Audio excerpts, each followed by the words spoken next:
ముందుకు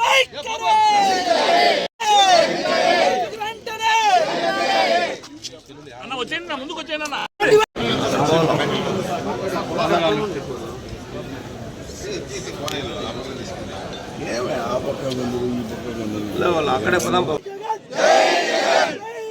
అసలుపైన వైఎస్ఆర్ కాంగ్రెస్ పార్టీ ఆధ్వర్యంలో మా నాయకుడు జగన్మోహన్ రెడ్డి ఆదేశం మేరకు రైతులు బాగుంటేనే దేశం బాగుంటుంది. రైతులు 3 పూట్ల ఏ రోజు ఎంత కష్టపడతాడో ప్రజలకు 3 పూట్ల అన్నం తినే పరిస్థితి ఈ రాష్ట్రంలో రైతులపైన ఆధారపడి ఉన్నది. కాబట్టి అటువంటి రైతులను నిర్లక్ష్యం చేసే పాపం ఈరోజు కూటమి ప్రభుత్వం.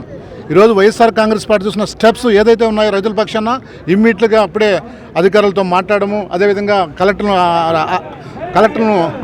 కలెక్టర్లను కూడా వాళ్ళందరూ కూడా అలర్ట్ చేయడము. ఇదని కూడా మేము ఒకటే అడుగుతున్నాం ముందు చూపు లేకుండా ఈ ప్రభుత్వం ఎందుకు ఎవరిస్తుంది? కనీసం రైతుల పక్షాన కనీసం ఈ రాష్ట్రంలో అనేకమైన సంక్షేమ పథకాలు తీసుకునే రోజు ఎన్నెన్నో ఉత్తుతో హామీలు ఇచ్చారు.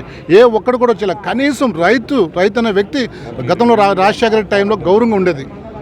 దాదాపు లక్షల కోట్లు సంపాదించిన రైతుల పరిస్థితి ఈరోజు ప్యాడీ చూసాం, అదేవిధంగా మామిడికాయ చూసాం, బొప్పాయి చూసినాం, ఉల్లి చూసినాం, పసుపు చూసినాం, అరటాకులు చూసాం, అదేవిధంగా ఆకులు తమలపాకులు చూసినాం. ఏ ఒక్కటి కూడా మద్దతు ధర లేకుండా ఈరోజు ప్రభుత్వం చీమకు అది కనీసం చీమ కొట్టినట్టు లేకుండా ఉన్నది. కనీసం అప్రమత్తం కానీ లేకుండా ముందు చూపు లేకుండా ఈ ప్రభుత్వం వ్యవస్థను తీరు చాలా బాధాకరమైన విషయము.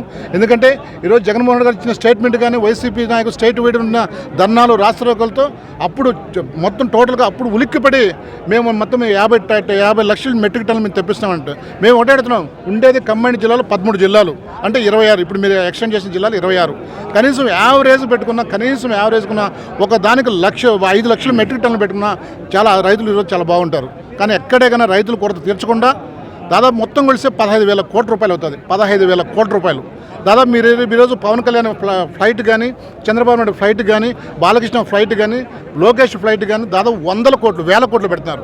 1000 కోట్లు దగ్గర నాకు తెలిసి అయితే దగ్గర 50,000 కోట్ల రూపాయలు ఫ్లైట్ వాళ్ళు విలాసంగా తిరిగేదానికి, విలాస ఫ్లైట్లో విశాల భవనాలు ఎన్ని మీరు టోటల్గా ప్రజలు గమనిస్తున్నారని అనుకో మీకు తెలియడం లేదేమో.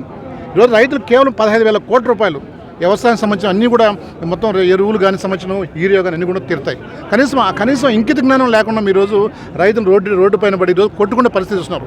ఈరోజు చూసుకుంటే ఈస్ట్, వెస్ట్, గుంటూరు, విశాఖపట్నం, అదే శ్రీకాకుళం, విజయనగరం, కడప, కర్నూలు, అనంతపూరు, అనేక ప్లేస్, నెల్లూరు, అనేక ప్లేస్లో కూడా రైతులు రోడ్లపైన ధర్నాలు చేస్తూ వాళ్ళపైన మళ్ళీ లాఠీ చార్జ్ చేసి గతంలో ఈ చరిత్ర చూసినాం. రైతులు ఆందోళన చేస్తుంటే బషీరాబాద్లో కాల్పించాం. రాజశేఖర రెడ్డి ఉచిత కరెంట్ అంటే దాన్ని కూడా హవలన చేస్తాం. జగన్మోహన్ రెడ్డి గారు చాలా చిన్న వయసు అన్న ముందు చూపుతో మార్కెట్ యార్డ్లు పెట్టి, అదేవిధంగా ఆర్బీకే సెంటర్లు పెట్టి, పిఎస్లు పెట్టి పూర్తిగా దాన్ని మాట పెట్టి రైతులకు పిఏక ద్వారా ఇచ్చే కార్యక్రమాన్ని చూసాం. కానీ ఈరోజు మీరు ఎందుకు చేయలేకపోయారు? మాదింత అంటారు. రోజు సెంటర్లో మీరే, స్టేట్లో మీరే, కూటమి మీదే, కానీ ఎందుకు రైతులను ఆదుకోలేకపోతున్నారు? మా డిమాండ్ ఒక్కటే, రైతులకు తక్షణమే ఎరువుల కొరత లేకుండా చేయాలా, మద్దతు ధర ప్రకటించాలా. అది చేయకపోతే ఖచ్చితంగా మీరు మళ్ళీ ప్రజలే రీకాల్ చేసి మీరు ఎన్నికపోయే పరిస్థితి కూడా ఉండదు. అందుకే ఈరోజు రాష్ట్ర ప్రజలందరూ చూస్తున్నారు. ఈరోజు రాష్ట్ర ప్రజలు ఒక దగ్గర అధికార పక్షాన్ని, ఒక దగ్గర ప్రతిపక్షాన్ని చూస్తున్నారు. ఎప్పుడు కూడా ప్రతిపక్షం ప్రజల పక్షాన్ని పనిచేస్తుంది. జగన్మోహన్ ఆధ్వర్యంలో ఎప్పుడు కూడా రైతులను కానీ అనేక సెక్టర్లో పీపుల్ని కూడా వాళ్ళని ఆదుకుంటుంది, కాపాడుకుంటుంది, రాష్ట్రాన్ని కాపాడుకుంటుంది ఉద్దేశంతోనే ఈరోజు వైఎస్ఆర్సీపీ కాంగ్రెస్ పార్టీ అన్ని కలెక్టరేట్ల ముందు ధర్నా చేస్తారంటే ముందు కలెక్టర్లను పంపించేస్తారు, ఆర్డీఓలను పంపించేస్తారు, పోలీసులు నిబంధనలు పెట్టిస్తారు. ప్రజాస్వామ్యంలో ప్రజల తరపున గొంతు వినిపించే కార్యక్రమం ఈరోజు ప్రతిపక్షం పాత్ర ఉంటుంది. కానీ ఎందుకు మీరు అడ్డుకుంటున్నారు? ఎందుకు మీరు యొక్క నిబంధనలు పెడుతున్నారు? ఇది మంచి పద్ధతి కాదు. గతంలో కూడా మీరు ప్రతిపక్షంలో ఉన్నారు. మేము ఇక్కడ రైతుల పక్షాన్ని కానీ ప్రజల పక్షాన్ని ఉంటే మేము ఇది చెప్పలా, మేము సెట్ చేసుకున్నాం. ప్రజలకు ఏం అవసరం ఉన్నాయని మేము చూసుకొని మళ్ళీ కూడా ప్రజలు చేసే పరిస్థితి మేము చేసాం. కానీ ఈరోజు మీరు చాలా భిన్న వైఖరిగా వ్యవస్థ, ఇది మంచి పని కాదు అని చెప్పేసి మేము తెలియజేస్తున్నాం.